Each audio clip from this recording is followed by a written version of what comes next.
Officeworks has been caught up in a racism storm after a worker refused to serve a member of the Jewish community due to her pro-Palestine stance. Take a listen to the interaction at the Elstonwick store. I'm pro-Palestine. That's okay, you're here to do a job of laminating. Yeah, we have the right to deny jobs. Is that an Officeworks position or your personal position? It is an Officeworks. We have the right to deny jobs. What's the reason you're denying this job? Because I'm not comfortable proceeding with it. I've looked at the photo, I've looked at the headline. What's that? You're in a Jewish community. Can you not record me? No, I cannot. I'm going to have to ask you to leave. No, that's okay. You can call the police. Yeah, I can call the police. Sure. Now, Officeworks says the views expressed are not the views of the business. Joining us now is Dvir Abramovich, Chair of the Anti-Defamation Commission. Dvir, really appreciate your time today. What's your initial reaction to this video? Look, I felt like I was kicked in the stomach. This is discrimination and ugly profiling at its worst, and I think that it would shock the conscience of every Victorian. This is shameful, and it's our worst fears realized. And I think there are people in the Jewish community who would be wondering, what's next? Jews being denied entry into a supermarket or being refused service at a medical clinic?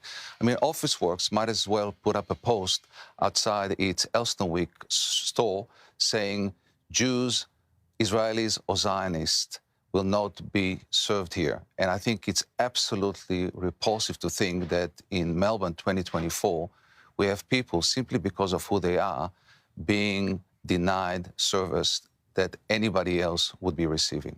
Have you personally spoken to the customer?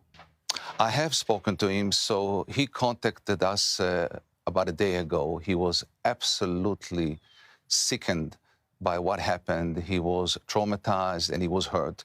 And he said, I tried, first of all, to contact Officeworks and they offered me a $100 voucher. And then he took the legal course, and he wants to make sure that Officeworks sends the unmistakable message that it is a safe place for Jews. You know, over the last 9 months, we've seen an explosion of anti-Semitism and anti-Jewish hatred, and this couldn't come at a worse time. And I think, Rebecca, that there would be Holocaust survivors living here in Melbourne who would recall the Nuremberg laws, those laws that were passed during Nazi Germany's rule that barred Jews from public life. This is not who we are, and this behavior by that particular manager, and I hope she doesn't work there anymore, has torn up the rule of decency and has torn up the shared values that we as Australians cherish and love. Dvir, Officeworks has since apologised to the customer, offered a voucher, and says it's providing ongoing discrimination training to staff. Do you think that goes far enough? I don't think it goes far enough, because I think the first act that Officeworks has to do is to publicly and openly apologise to the Jewish community. It has to reassure everybody in our community, Jews and non-Jews. And let's recall something, Rebecca. It may begin with the Jews, but it may not end with the Jews. Can you imagine the public outrage if an Indigenous Australian would have walked into Officeworks and wanted to photocopy or laminate the Indigenous flag, or somebody who was disabled or a member of the LGBTIQ+ community? We have to remember that Jews are obviously the barometer about the health of a society. So Officeworks has to do more than simply apologise. They have to make a very clear statement that that particular person who behaved in an ugly and reprehensible way will no longer have a home within their business.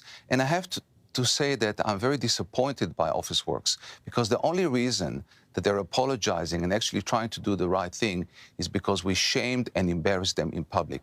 That is not good enough, and I don't think it passes the pub test. Dvir, we'll have to leave it there this afternoon. Thank you for joining us. Appreciate the opportunity. Thank you.